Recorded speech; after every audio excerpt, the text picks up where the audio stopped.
Ya, selamat siang. Terima kasih atas kesempatannya diberikan kepada saya. Nama saya Kristianita Sipatatan dengan NIM 219611073. Saya dari kelas A3 Metodologi Penelitian.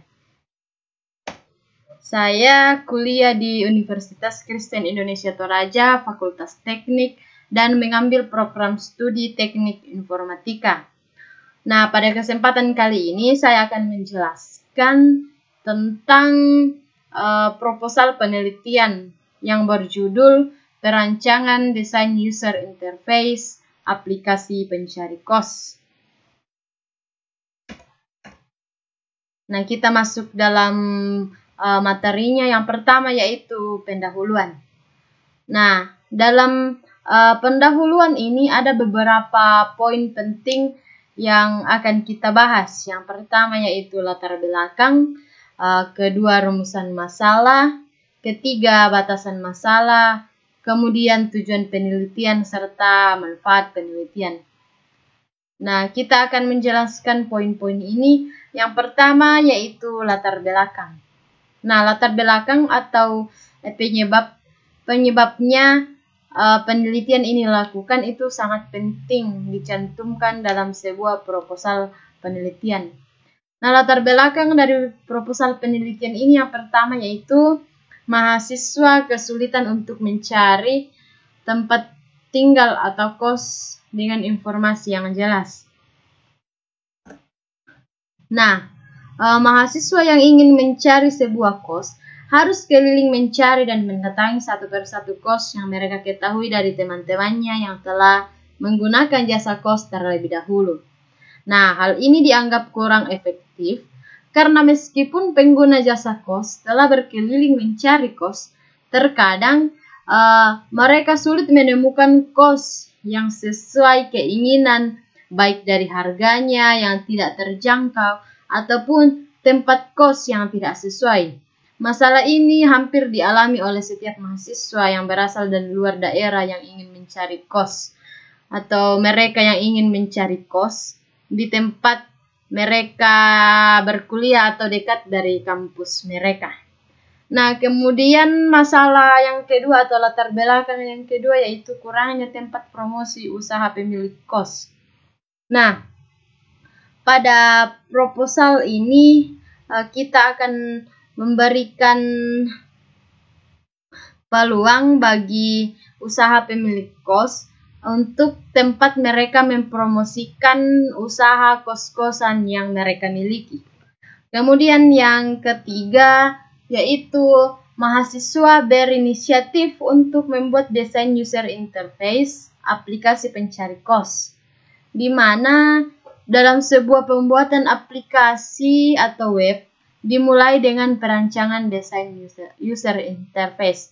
Jadi dalam membuat aplikasi atau sebelum kita membuat aplikasi dan web itu kita perlu membuat perancangan. Nah, dalam latar belakang ini atau penyebabnya mahasiswa akan membuat perancangan desain user interface terlebih dahulu. Nah, itu adalah latar belakangnya. Kemudian yang kedua yaitu rumusan masalah. Nah, dalam proposal penelitian ini rumusan masalahnya yang pertama yaitu bagaimana kita merancang atau bagaimana seorang yang melakukan penelitian merancang desain user interface aplikasi pencari kos. Kemudian bagaimana mereka menciptakan grafik visual aplikasi pencari kos yang siap diterapkan ke dalam bentuk aplikasi. Nah, itu adalah rumusan masalahnya. Kemudian batasan masalah atau poin yang ketiga yaitu batasan masalah. Nah, dalam batasan masalah ini yang pertama yaitu software. Nah, perangkat lunak atau software yang digunakan dalam membuat desain user interface-nya yaitu Adobe Illustrator dan Adobe XD. Nah, itu adalah software yang digunakan, ini adalah software yang digunakan. Kemudian batasan masalah yang kedua yaitu informasi. Nah, informasi yang disediakan pada perancangan desain user interface ini yaitu foto kos luar dalam, kamar kosong, lokasi di mana tempat kos itu berada, kemudian fasilitas umum, yaitu misalnya apakah di kosan atau di kos itu atau tempat tinggal itu ada WC umum atau WC pribadi, kemudian fasilitas kamar, apakah di situ sudah ada tempat tidur, lemari, dan sebagainya. Kemudian kontak. Nah, informasi yang sangat kita perlukan yaitu kontak pemilik kos. Kemudian keamanan. Bagaimana keamanan di sekitar kos tersebut. Kemudian informasi yang perlu juga yaitu nama pemilik kos. Kemudian nama kos. Dan yang terpenting yaitu berapa jumlah atau berapa harga kos. Nah, itu adalah batasan-batasan masalah informasi yang kita butuhkan dalam proposal penelitian ini. Kemudian yang ketiga yaitu desain user interface, graphic user atau graphic user interface. Nah, perancangan yang dilakukan untuk menghasilkan desain user interface aplikasi pencari kos dengan jenis GUI atau graphic user interface ini merupakan tipe antarmuka di mana pengguna berinteraksi dengan sistem operasi melalui gambar-gambar, grafik, icon, menu, dan simbol. Nah, itu adalah perancangan yang dilakukan menghasilkan desain user interface. Nah, batasan yang keempat yaitu sampel tempat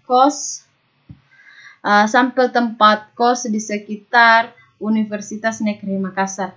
Jadi sampel yang kita ambil kita batasi yaitu di sekitar Universitas Negeri Makassar. Nah, kemudian kita lanjut dalam tujuan penelitian. Nah, untuk tujuan penelitian sendiri itu yang pertama yaitu untuk merancang UI atau user interface aplikasi pencari kos yang dapat memudahkan mahasiswa dalam mendapatkan kos yang diinginkan dan dalam mengakses aplikasi atau web pencari kos itu kita tinggal menggunakan smartphone dan desktop. Nah, tujuan penelitian yang kedua yaitu untuk menciptakan grafis visual GUI atau user interface aplikasi pencari kos yang siap diterapkan ke dalam bentuk aplikasi. Jadi ketika kita membuat sebuah aplikasi atau web, kita perlu membuat rancangannya untuk mempermudah seseorang yang akan membuat aplikasinya atau membuat web. Nah, itu adalah tujuan penelitiannya. Kemudian kita masuk dalam manfaat penelitian. Nah, dalam manfaat penelitian ini saya mencantumkan 3 manfaat. Yang pertama yaitu manfaat praktis, kemudian manfaat teoritis, dan yang ketiga yaitu manfaat kebijakan. Nah, manfaat praktis ini, perancangan desain user interface ini mampu menjadi dasar dalam pembuatan aplikasi pencari kos yang dapat membantu app developer untuk menciptakan aplikasi pencari kos yang menarik secara visual. mudah digunakan, dan sesuai dengan target audiens.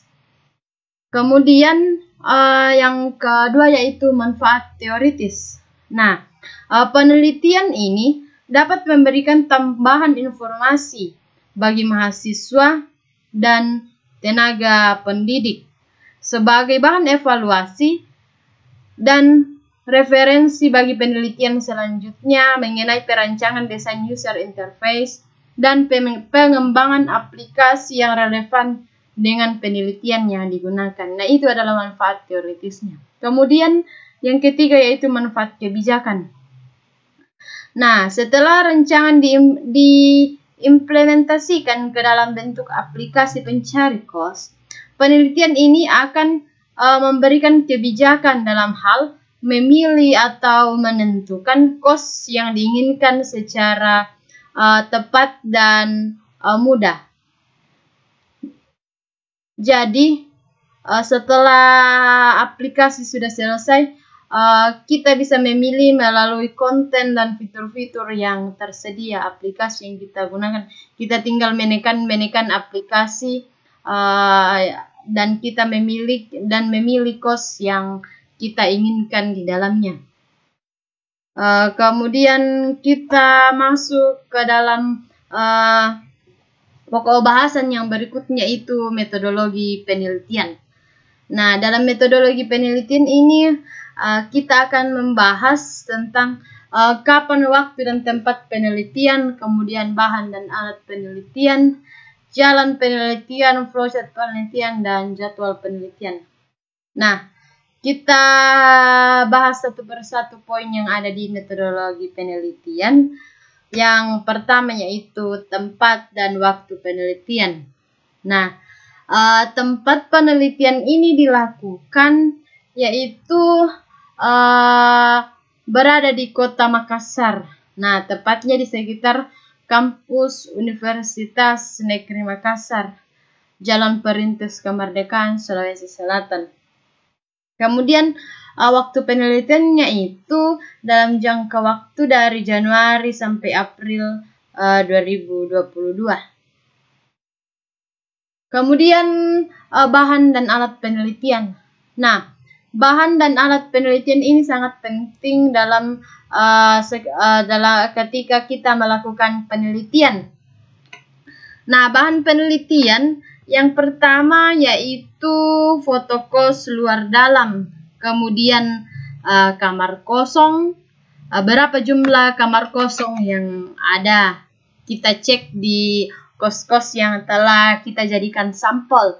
Kemudian di mana lokasi dan siapa atas nama siapa kos tersebut atau nama pemilik kos tersebut. Kemudian fasilitas umum dan kamar. Di situ kita melihat apakah fasilitasnya lengkap atau tidak.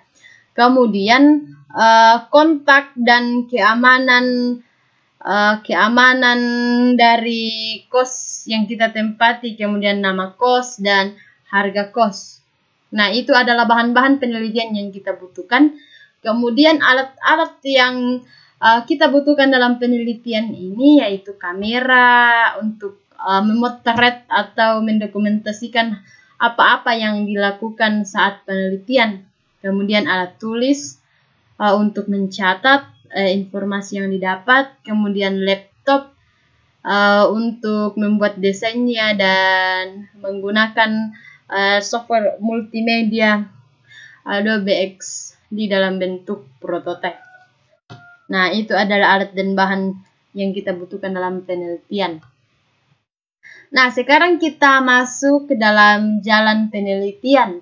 Nah, dalam jalan penelitian ini saya menyediakan atau dalam proposal saya terdapat 3 jalan penelitian. Yang pertama yaitu instrumen penelitian. Kemudian yang kedua teknik pengumpulan data.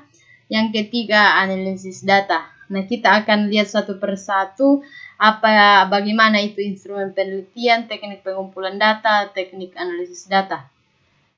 Nah, yang pertama yaitu instrumen penelitian.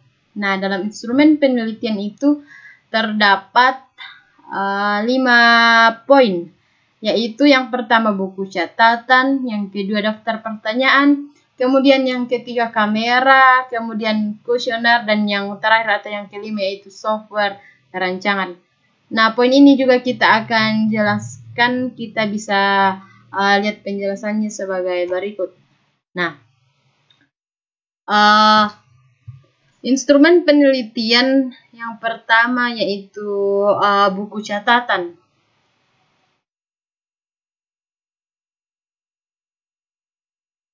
Nah, buku catatan ini, instrumen ini digunakan sebagai alat untuk menuliskan informasi yang dapat didapatkan melalui wawancara dengan narasumber.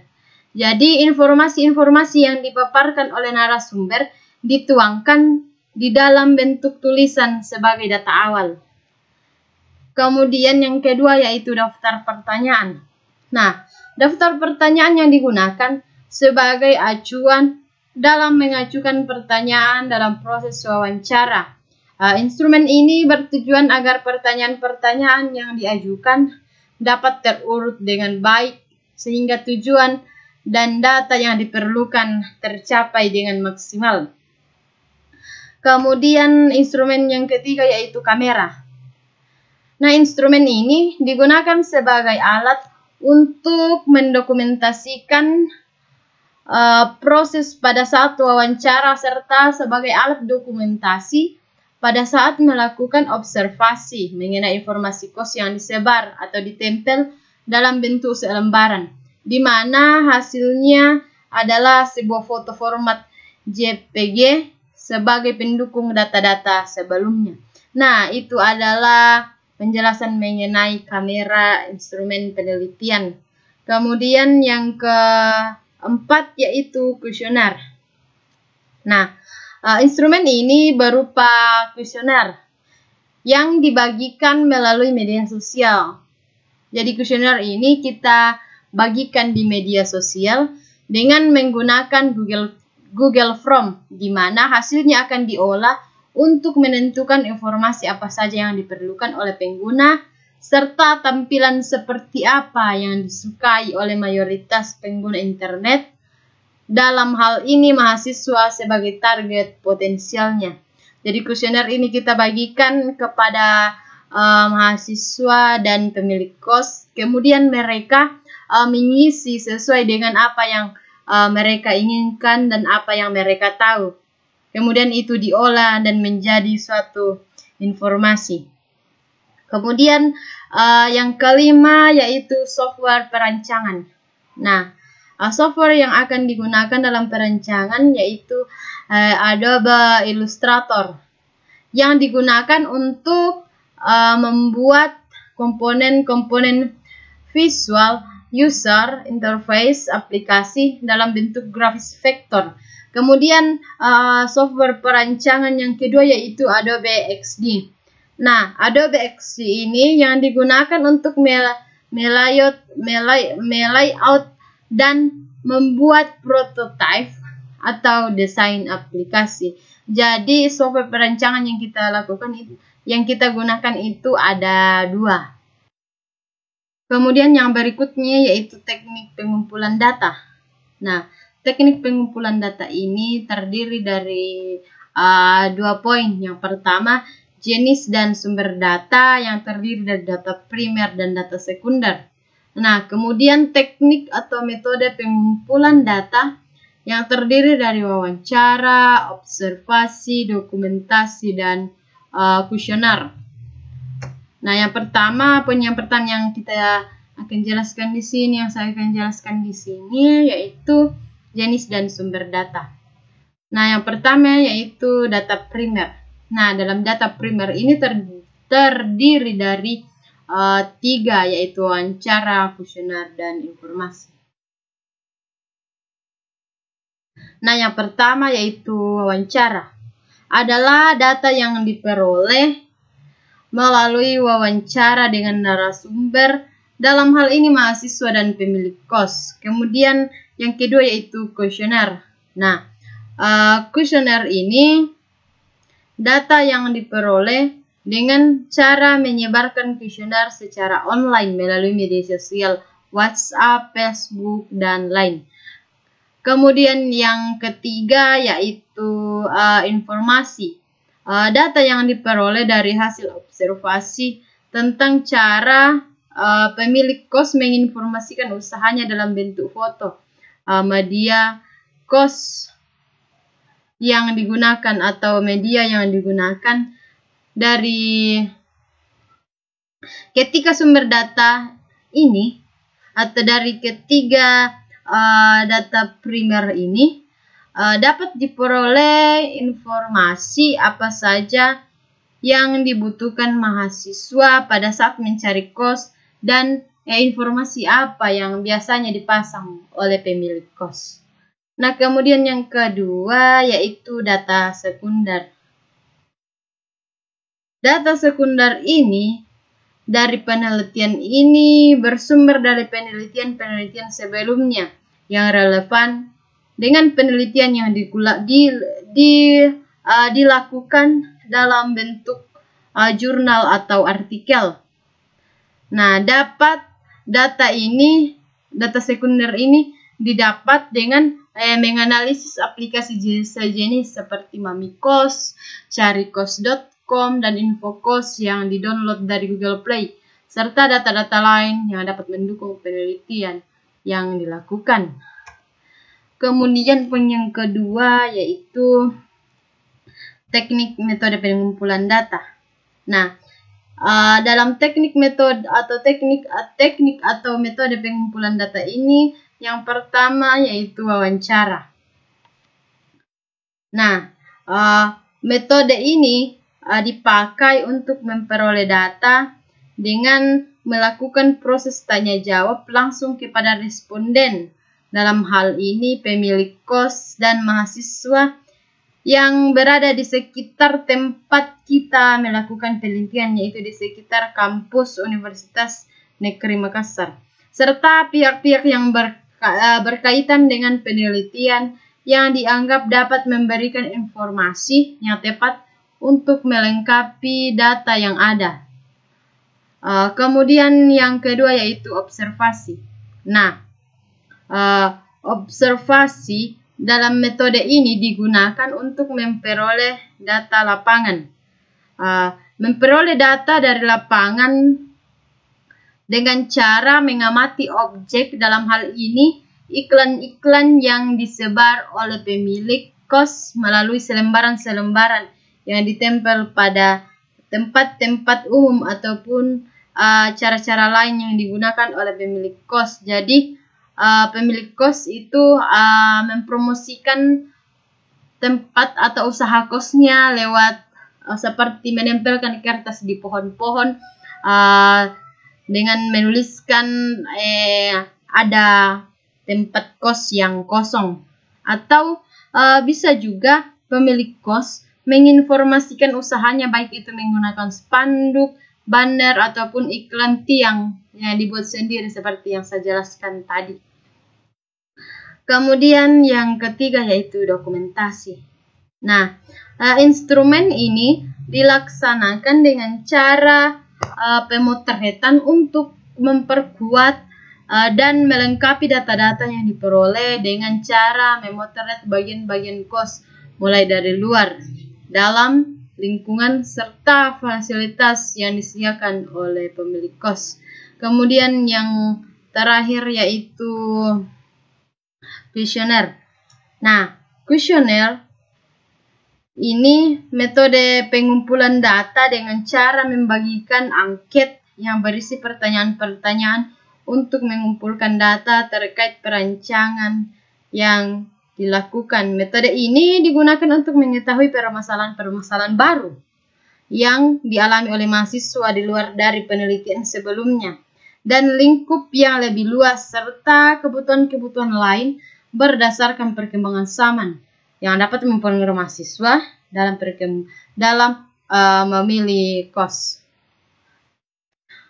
Kemudian yang berikutnya itu teknik analisis data. Nah, metode yang digunakan yaitu analisis SWOT. Nah, apa itu analisis SWOT? Nah, analisis SWOT itu adalah suatu teknik perencanaan strategi yang bermanfaat untuk mengevaluasi kekuatan atau strengths, kemudian kelemahan atau weakness, kemudian peluang, opportunities, dan ancaman threats dalam suatu proyek. Nah, metode ini digunakan untuk menjabarkan kekuatan, kelemahan, peluang, dan serta ancaman rancangan yang akan dibuat secara lebih jelas. Kemudian kita masuk dalam jadwal penelitian. Nah, dalam jadwal penelitian ini ada 3 tahap yang akan kita lakukan, yaitu persiapan, proses, dan penutup. Nah, persiapan itu sendiri pada tahap ini, persiapan ini yang dilakukan adalah mencari judul proposal dan seminar proposal. Jadi yang pertama yang kita lakukan yaitu mencari judul proposal dan seminar proposal. Kemudian yang kedua yaitu proses. Nah, pada proses pelaksanaan penelitian yang dilakukan yaitu instrumen penelitian, yaitu pengumpulan data dan analisis data. Kemudian penutup. Nah, pada bagian penutup ini, pada pelaksanaan penutup yang dilakukan yaitu penulisan laporan, ujian program, dan ujian akhir. Nah, itu adalah jadwal penelitiannya. Nah, itu adalah presentasi saya dari menjelaskan tentang proposal ya penelitian yang telah saya buat. Sekian dan terima kasih. Selamat siang.